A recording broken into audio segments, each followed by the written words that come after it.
തെരഞ്ഞെടുപ്പ് ചൂടിലേക്ക് കടന്നിരിക്കുകയാണ്. 140 മണ്ഡലങ്ങളിലും സ്ഥാനാർത്ഥികൾ പ്രചാരണം ശക്തമാക്കി കഴിഞ്ഞു. പല മണ്ഡലങ്ങളിലും ത്രികോണ മത്സരത്തിന് സാധ്യതയെന്നാണ് വിലയിരുത്തലുകൾ. ഒപ്പം മറ്റു ചില മണ്ഡലങ്ങളിൽ LDFും UDFും ശക്തമായ പോരാട്ടം കാഴ്ചവെക്കുമെന്നും രാഷ്ട്രീയ നിരീക്ഷകരുടെ പ്രവചനമുണ്ട്. ഇക്കൂട്ടത്തിൽ പ്രധാനപ്പെട്ട ശക്തമായ മത്സരം നടക്കാൻ സാധ്യതയുള്ള ഒരു മണ്ഡലമുണ്ട്. പറഞ്ഞു വരുന്നത് മാനന്തവാടി നിയോജക മണ്ഡലത്തെക്കുറിച്ചാണ്. ഇവിടുത്തെ UDF സ്ഥാനാർത്ഥി ഉഷ വിജയനെ കുറിച്ചാണ്. UDF സ്ഥാനാർത്ഥിയായി ഉഷ വിജയൻ രംഗത്ത് വരുമ്പോൾ മാനന്തവാടി സാക്ഷ്യം വഹിക്കുക മികച്ച ഒരു രാഷ്ട്രീയ പോരാട്ടത്തിനാണ്. മാനന്തവാടി മണ്ഡലം UDF തിരിച്ചുപിടിക്കുമെന്നാണ് ഉഷ വിജയൻ പറയുന്നത്. പാർട്ടി വലിയ ഉത്തരവാദിത്തമാണ് ഏൽപ്പിച്ചിരിക്കുന്നത്. വലിയ ഭൂരിപക്ഷത്തോടെ വിജയിക്കും. മാനന്തവാടിയുമായി ഹൃദയബന്ധമാണ് ഉള്ളതെന്നും എല്ലാം കോൺഗ്രസിന് അനുകൂലമാണെന്നുമാണ് സ്ഥാനാർത്ഥി പ്രഖ്യാപനത്തിന് പിന്നാലെയുള്ള ഉഷ വിജയന്റെ പ്രതികരണം. ആരാണ് ഉഷ വിജയൻ? എങ്ങനെയാണ് ഉഷ വിജയന്റെ സ്ഥാനാർത്ഥിത്വം മാനന്തവാടിയിൽ പ്രതിഫലിക്കുക? എന്തുകൊണ്ടാണ് ഇവിടെ ശക്തമായ മത്സരം ഉണ്ടാകുമെന്ന് പ്രവചിക്കപ്പെടുന്നത്? ഈ ചോദ്യങ്ങളാകും ഈ നിമിഷം നിങ്ങളുടെ മനസ്സിൽ ഉണ്ടാകുന്നത്. പക്ഷെ ഇതിനെല്ലാം കൃത്യമായ ഉത്തരമുണ്ട്. അത്ര നിസ്സാരക്കാരിയായി കാണേണ്ട ഒരു സ്ഥാനാർത്ഥിയല്ല UDFന്റെ ഉഷ വിജയൻ. ഇവിടെ LDF രംഗത്തിറക്കിയിരിക്കുന്നത് നിലവിലെ മന്ത്രി OR കേളുവിനെയാണ്. തിരഞ്ഞെടുപ്പുകളിൽ തോൽവിയറിയാതെ മുന്നോട്ട് കുതിക്കുന്ന OR കേളുവിനെതിരെ ശക്തിയായ എതിരാളി എന്ന നിലയിലാണ് ഉഷ വിജയനെ തന്നെ UDF രംഗത്തിറക്കിയിരിക്കുന്നത്. വർഷങ്ങളായിട്ട് കോൺഗ്രസ് പാർട്ടി ഈ മണ്ഡലത്തിൽ MLA സ്ഥാനാർത്ഥിയായി ഉയർത്തിക്കാട്ടുന്നത് ആദിവാസി സമൂഹമായ കുറിച്യ വിഭാഗത്തെയാണ്. ഈ കുറിച്യ വിഭാഗത്തിൽ നിന്നുള്ള സ്ഥാനാർത്ഥിയാണ് ഉഷ വിജയനും. എടവക എളമന്തത്ത് താമസിച്ചു വരുന്ന ഉഷയ്ക്ക് തൊട്ടതെല്ലാം പൊന്നാക്കിയ ചരിത്രമാണുള്ളത്. 2005 മുതൽ വിവിധ തദ്ദേശ സ്വയംഭരണ സ്ഥാപനങ്ങളിൽ ജനപ്രതിനിധിയായി തുടരുന്ന ഉഷ ഇതുവരെ തെരഞ്ഞെടുപ്പുകളിൽ പരാജയം അറിഞ്ഞിട്ടില്ല എന്നതാണ് മറ്റൊരു സത്യം. അതായത് വർഷങ്ങളായി മാനന്തവാടി പൊതുമണ്ഡലത്തിലെ സജീവ സാന്നിധ്യമാണ് ഇവർ.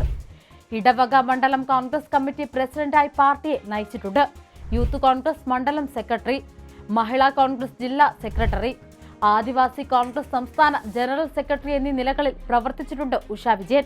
വാർഡ് മെമ്പർ, ഇടവക ഗ്രാമപഞ്ചായത്ത് പ്രസിഡന്റ്, ജില്ലാ പഞ്ചായത്ത് മെമ്പർ എന്നീ നിലകളിൽ മാതൃകാപരമായ പ്രവർത്തനങ്ങളാണ് ഇവർ കാഴ്ചവെച്ചത്. നിലവിൽ മാനന്തവാടി ബ്ലോക്ക് പഞ്ചായത്ത് മെമ്പറായി സേവനമനുഷ്ഠിക്കുന്നു. കഴിഞ്ഞ തവണ എടവ പഞ്ചായത്ത് പ്രസിഡന്റായി ജനമനസ്സിൽ ഇടം നേടിയതിന്റെ ഫലമായാണ് LDFന്റെ സിറ്റിംഗ് സീറ്റിൽ 1000-ലധികം വോട്ടിന്റെ ഭൂരിപക്ഷത്തിൽ ഉഷ ബ്ലോക്ക് പഞ്ചായത്ത് മെമ്പറായത്. ഈ കുതിപ്പ് നിയമസഭാ തിരഞ്ഞെടുപ്പിലും പ്രതിഫലിക്കും. ഉഷ വിജയനൊപ്പം പ്രചാരണത്തിനായി UDF നേതാക്കളും പ്രവർത്തകരും മണ്ഡലത്തിൽ ഒപ്പമുണ്ട്. കഴിഞ്ഞ 2 പതിറ്റാണ്ട് കാലമായിട്ട് മാനന്തവാടിയുടെ മണ്ണിൽ പൊതുപ്രവർത്തകയായും ജനപ്രതിനിധിയായും നിറഞ്ഞു നിന്ന ഉഷ വിജയൻ ആദ്യമായി നിയമസഭയിലേക്ക് മത്സരിക്കുമ്പോൾ മണ്ഡലം തിരിച്ചുപിടിക്കുമെന്ന ദൃഢനിശ്ചയത്തിലും ആത്മവിശ്വാസത്തിലുമാണ് UDF നേതൃത്വം. കഴിഞ്ഞ 2 തവണയും നഷ്ടമായ മണ്ഡലം തിരിച്ചുപിടിക്കാനുള്ള UDFന്റെ നിശ്ചയദാർഢ്യം അടിവരയിട്ട് ഉറപ്പിക്കുന്ന തരത്തിലാണ് മണ്ഡലത്തിലെ തെരഞ്ഞെടുപ്പ് പ്രചാരണം. മാത്രമല്ല, UDFന് പിന്തുണ പ്രഖ്യാപിച്ച ആദിവാസി ഗോത്ര മഹാസഭയും കഴിഞ്ഞ ദിവസം രംഗത്ത് വന്നിരുന്നു.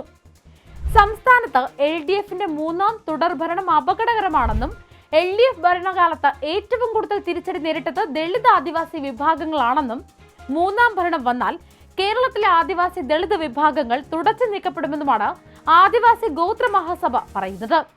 ആദിവാസി ഗോത്ര മഹാസഭയുടെ പിന്തുണ UDFന്റെ വിജയസാധ്യത വർദ്ധിപ്പിക്കുന്ന ഒരു ഘടകമാണ്. അതേസമയം ഇക്കഴിഞ്ഞ തദ്ദേശ തെരഞ്ഞെടുപ്പിൽ മാനന്തവാടി നിയോജക മണ്ഡലത്തിൽ തിരുനെല്ലി പഞ്ചായത്തിലെ നേരിയ വ്യത്യാസത്തിലുള്ള വിജയം ഒഴിച്ചാൽ മാനന്തവാടി ബ്ലോക്ക് പഞ്ചായത്ത്, മുനിസിപ്പാലിറ്റി, ജില്ലാ പഞ്ചായത്ത് ഡിവിഷനുകൾ, പഞ്ചായത്തുകൾ എന്നിവ മറ്റൊരിടത്തും വിജയിക്കാൻ LDFന് സാധിച്ചിട്ടില്ല. ഇത് നിയമസഭാ തിരഞ്ഞെടുപ്പിൽ മാനന്തവാടിയിൽ വിജയം ആവർത്തിക്കപ്പെടാൻ സാധ്യത ഏറെയാണ്. ഇടത് സർക്കാരിന്റെ ദുർഭരണത്തിന്റെ ബാക്കി പത്രം എന്നോണം തോൽക്കാൻ പോകുന്ന മന്ത്രിമാരിൽ ഒരാൾ മാനന്തവാടി മണ്ഡലത്തിലേതായിരിക്കുമെന്നാണ് OR കേളുവിനെ കുറിച്ച് UDF പറയുന്നത്. കഴിഞ്ഞ 10 വർഷമായുള്ള LDF സർക്കാരിന്റെ ജനവിരുദ്ധ നടപടികളും ദുർഭരണവും അഴിമതിയും മാനന്തവാടിയിലും ചർച്ചയാകുന്നുണ്ട്. ഒപ്പം ഉഷ വിജയനെ പോലൊരു ജനകീയ വനിതാ നേതാവ് സ്ഥാനാർത്ഥിയായി എത്തുമ്പോൾ ജനങ്ങൾ അത് കണ്ടില്ലെന്ന് നടിക്കില്ല എന്നത് ഉറപ്പാണ്. പൊതുപ്രവർത്തന രംഗത്ത് സജീവമായ ഉഷ വിജയന്റെ പ്രവർത്തനം മാനന്തവാടിയിൽ UDF വിജയത്തിന് സാധ്യത വർദ്ധിപ്പിക്കുന്നു. ഉഷ വിജയനിലൂടെ മാനന്തവാടി മണ്ഡലം തിരിച്ചുപിടിക്കാനാകുമെന്ന് ഉറച്ച വിശ്വാസത്തിലാണ് UDF. കൂടുതൽ വാർത്തകൾക്കും വിശേഷങ്ങൾക്കും ഞങ്ങളുടെ ചാനൽ ലൈക്ക്, ഷെയർ, സബ്സ്ക്രൈബ് ചെയ്യുക. കൂടാതെ സബ്സ്ക്രൈബ് ബട്ടണിലെ ബെൽ ഐക്കൺ എനേബിൾ ചെയ്യാൻ മറക്കരുത്.